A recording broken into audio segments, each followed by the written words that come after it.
All right, everybody, welcome to the first episode of the No Time for Talk, Just Time for Action podcast, brought to you by Veterans 5 to 9, veterans5to9.com. You can get the link in the description. You can also sign up to be a part of our email list to where you're going to get all veteran resources and all veteran videos. Today, with my guest here, I have Director Wanda Wright, and I have Mr. Timothy, how you say your last name? Hausman. Bousman, Mr. Timothy Bousman. All right, today we're going to be talking about Arizona Veterans State Homes. But before we do that, we're just going to jump into a little bit of why these two do what they do, and I'm going to let them explain a little bit about themselves. So, Miss Wright, the floor is yours. Thanks, Marcus. I love the title of your podcast. Thank you. It's great. So just a little bit about the Arizona Department of Veterans Services. First of all, we're not the VA. I always want to clear that up. We are a state department. So by virtue of that, we really advocate for Arizona state veterans, service members, and their families. And I always want to be clear about that because the VA is a general veteran population healthcare system, and they provide benefits. We really look out for our Arizona veterans to make sure they get what they need with those systems. And so it's really important that the veterans in our state understand the difference. And so being the Arizona Department of Veterans Services, we have many of the same things that the VA does. For instance, we have our own state cemeteries. You've heard of the national cemeteries up at Cave Creek. We have our own. We have one in Sierra Vista, one in Marana, and one at Camp Navajo up in Belmont, way north Arizona. We also have 2 state veteran homes, which we'll talk about more later. But I think most of our outward facing programming comes from our public information and public and intergovernmental affairs division, which does a lot of outreach, and our veteran services division, which has our veteran benefit counselors. And those are the ladies and gentlemen that are accredited to file claims for injury or illness related to your military service. And I like to put that out there because it's important that you deal with people who are professionalized. No one should charge you to file a claim. We offer the service, and we have a 93% approval rating for those claims that are able to prove the nexus. And so we have a very high level of approval rating, and we do the job well for our veterans. And so that's important out there. The other thing I want to offer up is we have a website. It's azdbs.gov. And in that website, we have all of our services and programming, but we also have educational series. And in that educational series, it talks about all of the program we have, from cemeteries to homes, to veteran benefit counselors, to our state approving authority, which looks at the GI Bill, and a myriad of other kinds of initiatives we do, and in particular, Be Connected. And we all kind of understand what that program is.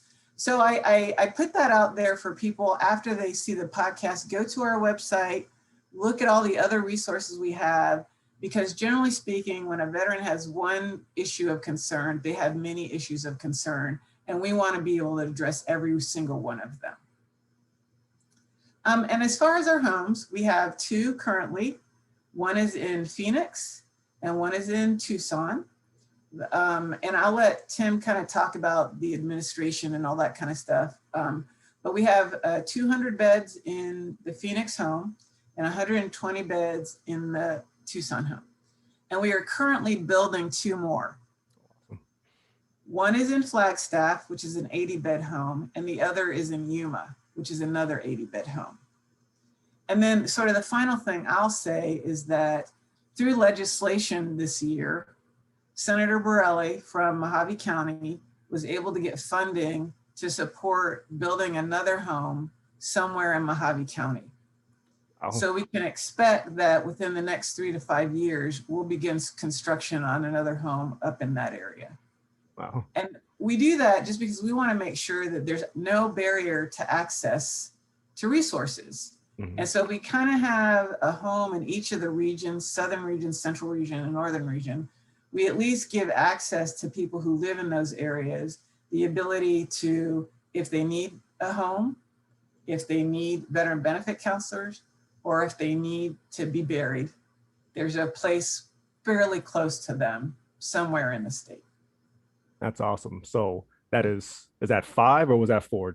How many homes is that we're looking There'll be at? 4 with the option of 5 once we get everything going in Mojave County. Fantastic, fantastic. And everything that she is talking about as far as the Department of Veteran Services website, we'll link to everything to that in the description so you guys can have all the videos, all the resources out there. That's what the point of this video is just getting the information out there so veterans know what they're entitled to. Like she said, you shouldn't be paying for any of that. No one should be charging you to, go get your benefits assessed, and no one should be charging you for any of that. So we'll link to all that in the description. Mr. Tim, the floor is yours. Marcus, thanks for having us this morning. Anytime we get a chance, obviously, to talk about our veterans programs, it's exciting for us. But what's most exciting to me is the State Veterans Home Program. I have the privilege of serving as the home administrator here in Phoenix. I came on board back in September. So very excited to be part of this team and part of the home here in Phoenix. So just a little bit about my background. I actually am a veteran myself. So I served 11 years in the United States Air Force. And when I separated, I was excited to get into long-term care. I have a passion of helping the elderly population. I did it as a kid when I was in high school on a part-time job. And I was excited to get into the administration of long-term care. So I've served in that capacity since then, but I found the Veterans Home programs actually working in another state in their veterans homes. And when I relocated here to Arizona, I was excited to find the Phoenix Veterans Home and the Arizona Department of Veteran Services to be able to continue to serve veterans. Our program is pretty unique here. We provide long-term care. We've got a dementia care unit for our veterans that suffer from dementia. So we have some specific programming that we're able to offer those folks with that diagnosis. But it's an unusual care setting in the sense that as a veteran, we automatically have connections, right, with our other veterans. And when we get our veterans here in the home, we obviously see a difference in the way that they interact with one another than what they might in a private facility out in the community.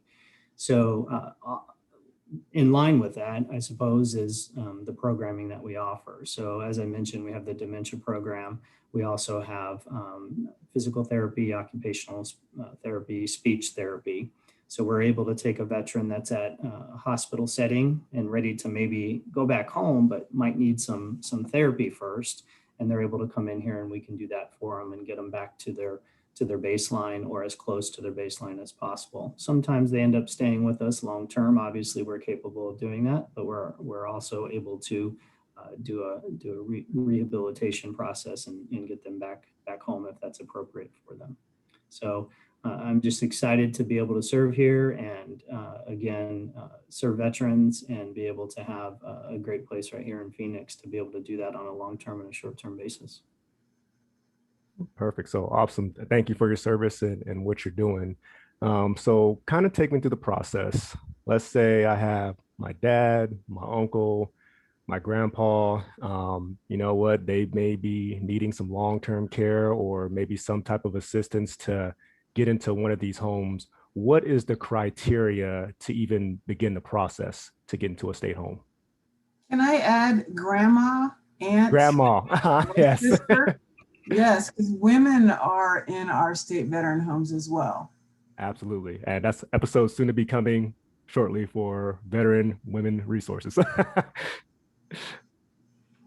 Yeah, so Marcus, if we kind of walk through the process here, obviously we need veterans or Gold Star family member, a spouse of a veteran could have general eligibility to be able to get into one of our veterans homes. But there's also an underlying need that's associated with that. So of course we are a traditional, if we're to compare ourselves to a traditional care setting, it's a nursing home in the community. So we follow very similar guidelines as far as the care level need. So as I mentioned, if you had dementia and you needed 24-hour supervision in the dementia unit, for instance, that might be a qualifying factor to be able to get you into the home in that particular unit. But we also have just general skilled nursing services. So if you have an IV need, or you have dialysis, tube feeding, things like that, we do pretty much all of the general care requirements that you would see in a private facility. So we get folks coming to us from various care settings. Sometimes they learn about us through resources like what you're sharing now, and they might be in a nursing home in the community and want to be with fellow veterans. And we can take a referral from another nursing home. And we've got an admissions director that takes care of that process and helps communicate with the outgoing facility, and then getting the veteran transitioned to us here in our building. We can also take veterans from home. So if grandma or mom or dad or whoever is at home and needing a little bit more care, we can actually work with the family to figure out the transition to maybe avoid hospitalization and bring them directly from home. So the natural progression, oftentimes when folks age, we can intervene and get them to this level of care before they have an event, such as a fall or something along those lines, that could keep them from the hospital, and be able to get them directly into a 24-hour nursing program like we offer here. And then we obviously do those post-event type of admissions as well. So if an individual were to fall at home, let's say, and fracture their hip and go to the hospital and have surgery and then need some rehabilitation, as I mentioned earlier, we can admit those folks from the hospital, bring them into the home, do the rehabilitation, and then help them figure out their discharge plan or their long-term plan of staying with us, on a long-term basis. So all different ways that we can bring in a veteran, but we have an admissions director to help with that conversation. We've got a full staff of social services that can help with family needs and things like that. I think those are pretty much the primary ways. Just to clarify a couple of things for our laymen out there, is that you really have to, you can't sort of be an able-bodied person and be in the home, right? You really have to have some nursing need, right? And also funding is a criteria. So if you're 70% disabled and rated as such and are funded as such, that is eligibility to get into the home. Is that right, Tim? Just to make sure, yeah. That's one way. The other is, there can be a combination of things between All-Tex or Medicare, and some people actually self-pay. And so that's the other thing, is if you're not 70% disabled, you can still be admitted to a home as long as you need skilled nursing. If you have sort of the other payees that will pay the rest of the bill. And I think that's important for people to understand.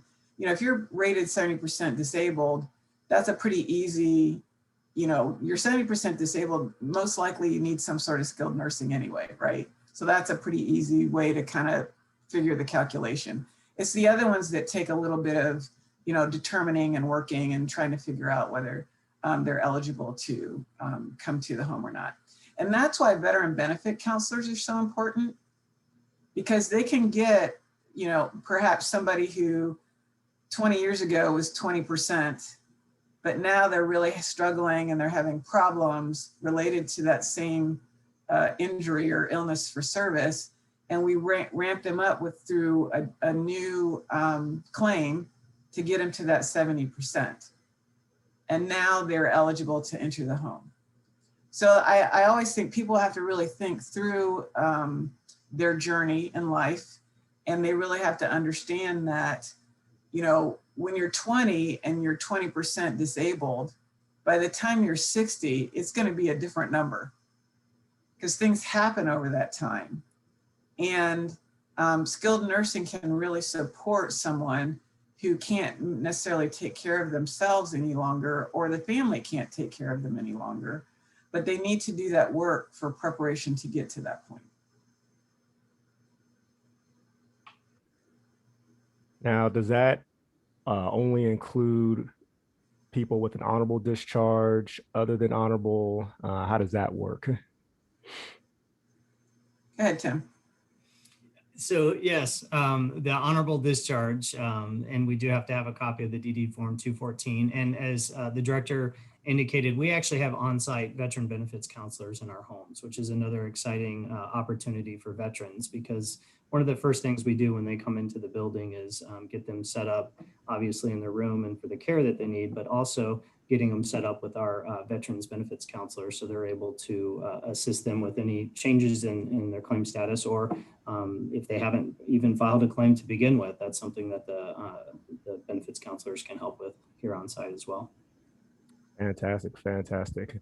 Now, as far as when they are in the home, are they allowed to reach out to their family, or is family allowed to come and visit? How does that work? So obviously this last year has been an incredible challenge for us, and there's been some variances from our normal program. And I've got to say, I'm extremely proud of the way our team has responded during the COVID-19 pandemic. But it has been with a bit of sacrifice, obviously. Mhm. We currently have protocol in place for our visits to take place with families. So we have visitation areas where family members can come in and kind of have private time and do their normal visits every day of the week.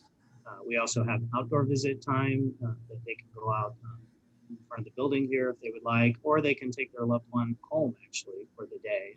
Oh, wow. Home. So that's kind of what it looks like today, Marcus. But our normal process is very open. You might be surprised because families can come really anytime. We don't have set visiting hours when they can't come. And again, this is outside of our pandemic protocol. They can come in and visit. They can hang out in the veterans room with them. They can have meals with them. We have a gift shop here. We have a barber shop. We have a library. We have a lot of common spaces, a pool table. We have a lot of fun things around that families can come and spend quality time with their loved one that is here. We're fortunate in our location with the park being right across the street. Often families will come and take their loved one for a walk over into the park and maybe have a picnic or something along those lines when the weather's nice, obviously. So it's very open, and it's encouraged actually that families spend a lot of time with their loved ones, because often, as you know, as we age and we are challenged with health issues, family time is probably even more important at that time than any time in our lives. So we encourage that as much as possible. Absolutely, absolutely. So yeah, that's one thing that I did know, that you can actually, take your family member home for the day and, check them out and, have fun with them for the day, and then, bring them back in, obviously, for the long-term care assistance that they needed. So that's awesome, because I know sometimes, uh, our loved ones may feel like, they're putting me in a home and I'm not going to be able to see my family, and I'm going to have to, follow the strict protocol, and there's nothing that I'm going to be able to do. So it sounds like you guys have tons of activities for, family members to come and do, and, like, can actually leave the home. So that's super awesome. So I'll tell you real quick, Marcus, I'm a bit of a long-term care geek, so I apologize. But No worries. the model of nursing homes and long-term care started back in the 60s. And I've worked since I've been in this career to be able to make it more like a home, not a hospital, which is how the original model started. So some of the questions that you asked about the restrictions on visitations and things, that might be what some people think this is, more like a hospital. We have set visiting hours, and you can only come in during these times and drop off these items or whatever the case. But we really are a home, and we really do have some really cool activities. We employ 4 full-time recreational therapists. These are certified professionals that are responsible for recreational therapy for our veterans. So we have outside entertainment that comes in. We have barbecues we are well supported by a myriad of local veteran-centric organizations that come in and do barbecues and really support us during Christmas and other major holidays. And anyway, not to get on my soapbox, like I said, I'm a long-term care geek. So I do want to point out that we aren't the nursing home of 1960, for sure. Awesome. Awesome. One other thing I saw on the website is that you also have room for volunteers. How can people get involved with helping out the state homes and things like that? So we have we have a huge volunteer corps, and it's something that really keeps our engine driving along in a lot of aspects. So our volunteers run our general store, for instance, our gift shop, which is a huge social draw for our veterans to go down and have a cup of coffee and a bag of popcorn and catch the news and chit chat with their fellow veterans and volunteers. But we actually have part of our rec therapy program is the volunteer coordination piece. So right now we have 55 volunteers that are on our books. We are working right now to get them integrated back into our program because unfortunately, due to the COVID protocol, we haven't been able to utilize them like we have in the past. But our typical operation is heavily reliant on volunteers. They bring a spirit and they bring an energy to the home that's most important to our veterans, but our staff really appreciate what they do for us as well. So they can certainly, anybody who's interested can certainly call the home directly, and we can connect them with our rec therapist. And she can, that's Brittany, and she can help get coordinated the application and the process that we go through to vet our volunteers. Okay. 18 and older, or can they be 16, or what's the age limit? Yeah, we can actually have 16-year-olds. We have all different kinds of volunteers. Some of our volunteers actually come in small groups and might come from local schools and do their volunteer hours, those types of things. So we can certainly do that. And we kind of do it on a case by case, depending on what the program is that we're looking at.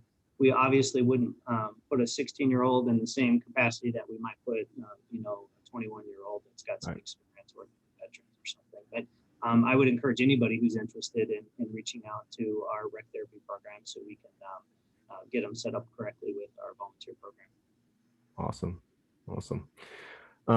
As far as if people wanted to donate to you, or did you guys accept donations, or how would that work?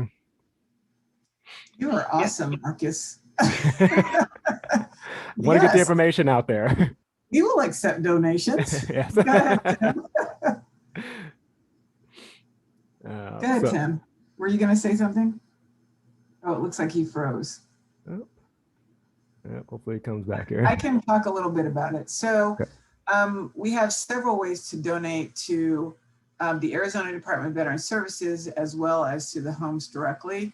And on our website, we have where you can donate online, and you can donate to our Veteran Donation Fund, which supports nonprofit veteran organizations to support veterans. So we give that money to veteran service organizations so they can do things, whether it's a parade or you're wanting to help people who've been evicted or homeless or whatever the organization wants to do. We will give them a grant of up to $5,000 all year long, or up to $75,000 in our large grant process, which starts in October. And so you can donate to that. You can also donate to our Military Family Relief Fund. And that fund supports veterans who have deployed or military service, and they are struggling due to some kind of issue. We will be able to use that funds to give $20,000 up to in a lifetime, $20,000 in a lifetime to a family to support them while they get through whatever struggle they're getting through. And that's a really great program. It helps homeless, it helps families who are struggling with things. And we do a lot of good work through that. And then of course you can donate to the cemeteries. We always try to beautify our cemeteries. We want benches out there for people to sit, shade structures, because it gets kind of hot sometimes out there when people want to visit their loved ones. So that's something that people are interested in. And then of course we can donate to the homes. And that affords, especially rec therapy, to go out and get some, really fun things for our veterans.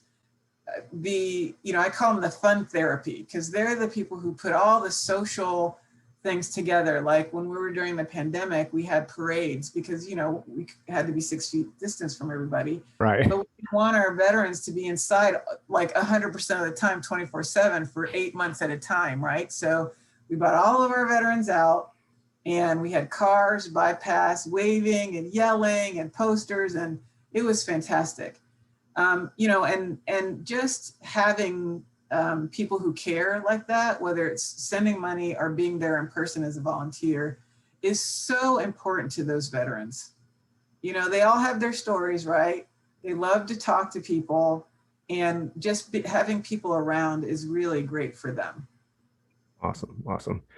Tim, I think I lost you there, but again, we were just talking about how to donate to state homes and different organizations within Arizona, or obviously to Department of Veteran Services. So wanted to fill in great here for you while you froze out there. So no, did you have anything to add? I don't think so. Donations are good. Yes. No, and I think that for the general public, who doesn't know, like, donations go a long way.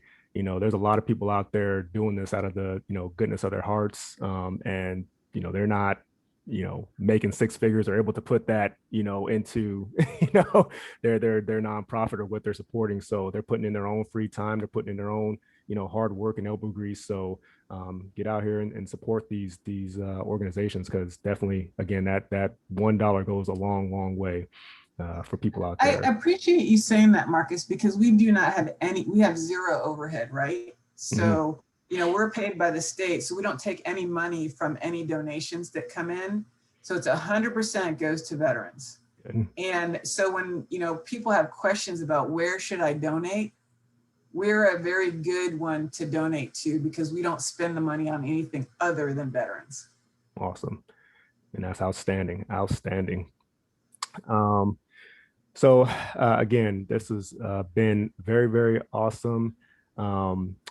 Now, I guess my only question is, and I guess I had this question come up, people who are out of state coming to Arizona, is the process different for them to get into state homes? They can certainly reach directly out to our admissions director. We've helped folks through that process before, and they can reach right out to our admissions directors, and we can help get them the process coordinated. It is a little bit more challenging, of course, because of the distance, but we're able to make that happen. Okay. And is there I guess, from state to state transfer that can happen, or once you're, I guess, in a state home in Arizona, would you be able to, I don't know, transfer to a California, New Mexico, something like that? Is that even possible? You can. So we have the general oversight of the U.S. Department of Veterans Affairs, of course.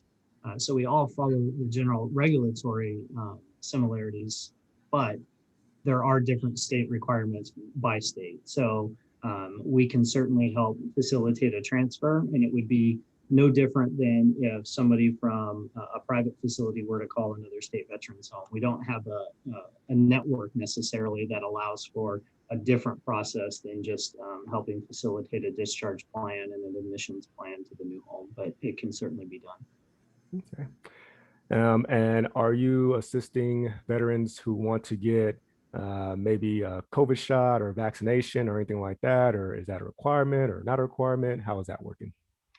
So we're pretty proud of our efforts actually on the COVID vaccine. We're at about 85% here in our home, which is significantly higher than what we hear our counterparts in the private sector are seeing. But we're pretty excited about that. We have built an incredible relationship with the VA, being right next door. At the drop of a hat, we can take a veteran over there, get the vaccine. They come here, they do clinics for us if needed. That's how we've gotten to the higher percentage that we've been able to get to. But it's not necessarily a requirement, but it's highly encouraged, because as we know, this is the most vulnerable population for the COVID-19 pandemic, and we're doing everything we possibly can to keep everybody safe. So we're getting the vaccines for our staff that are interested in having them, and we're also facilitating veterans and veteran family members. Awesome. And as far as Department of Veteran Services, I mean, is there a place on the website to where, hey, if you're a veteran, where you can go to get these vaccines, or is it just go to your closest VA to get a vaccine if you want it?